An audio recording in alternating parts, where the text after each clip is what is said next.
Alaikum, dear brothers and sisters, and welcome to Quran and Islam. We hope you're preparing well for your akhirah.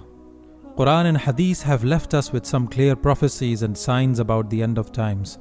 One of the most important prophecies in this regard is the appearance of Imam Mahdi, and after him will appear Dajjal.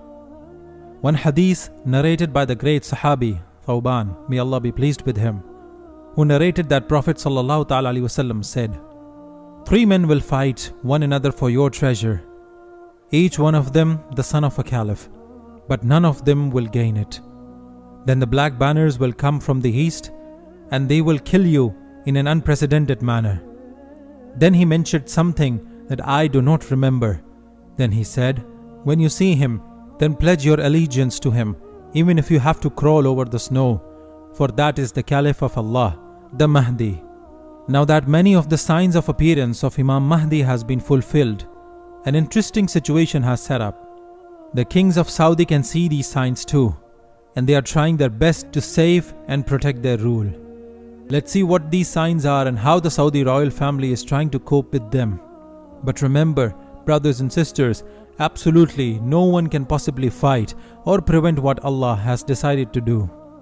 As Muhammad bin Salman is taking all the steps to prevent it, people believe that the three brothers that will fight for rule according to the Hadith have some connection with him. King Salman has three sons, and rumors already tell us that he had appointed them to important positions to bring an end to their fight. The three brothers demanded their father to distribute his rule and authorities before dying. They could not wait to rule. Why is the Arab government, mainly Muhammad bin Salman, trying so hard to save the Saudi Arab? With the recent changes in climate, Saudi Arabia has also started to experience abundant rainfalls. In the city of Jeddah, for example, 2 major flood events have occurred only in the last decade. The country has been a desert for centuries. And since they weren't prepared for the rainstorms, the dams failed and floods happened. The Prophet ﷺ, while talking about the end of times, the final hour would not come until the land of Arabia reverts to meadows and rivers. These rainfalls also mean that the desert of Saudi Arabia is going to have greenery and plantations. Isn't this unbelievable? Michael Petraglia, talking about the archaeological Green Arabia project, says in an interview, "We looked at satellite images and found that there are literally thousands of ancient rivers that crisscrossed Saudi Arabia. We also now count 10,000 ancient lakes." Civil war has been going on in Syria for the last 11 years and has destroyed a huge portion of the country. The Jews will take over all these areas, including the areas and cities of Saudi Arabia. As the Holy Prophet Muhammad ﷺ has said, when Syria gets destroyed, expect no khair for yourself. According to the Hadith, some powerful non-Arab countries will ban Iraq from trading and taking taxes close to the end of times. Roman countries will ban Syria from trading, and it will eventually be destroyed. All these prophecies have been fulfilled to some extent, and all of them point toward the appearance of Imam Mahdi.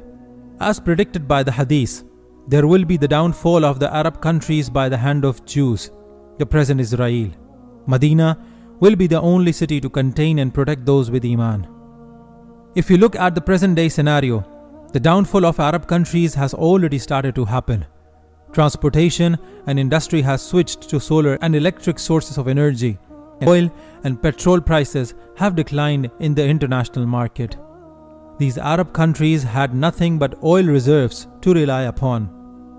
We see desperate measures in Saudi Arabia taken by the present government. They are making strong relations with Israel and the Western countries to trade with them. Muhammad bin Salman has changed the whole picture of Arabia in the face of the world. Music concerts, clubs, dance, and signing shows on national TV, all of these are his way of telling the West that Arabia is ready to shake hands with them. Muhammad bin Salman has launched a mega project of developing a Neom city, a tourist destination of its own kind. It will help Saudi Arabia to stay connected with the world, have strong allies, and make huge amounts of money to save their rule. All these drastic steps that he is taking shows us that Muhammad bin Salman is doing everything to save his rule. They know very well that Imam Mahdi will come and eventually take the lead. Before that, the Arab countries will face a downfall. But little does he know that what is detained to happen has to happen. No matter how many friends they make in the West or how many investors they bring into their country, the prophecies of Allah and His Messenger Muhammad sallallahu ta'ala alaihi wasallam will come true. May Allah grant us the tawfiq to prepare well for the last day.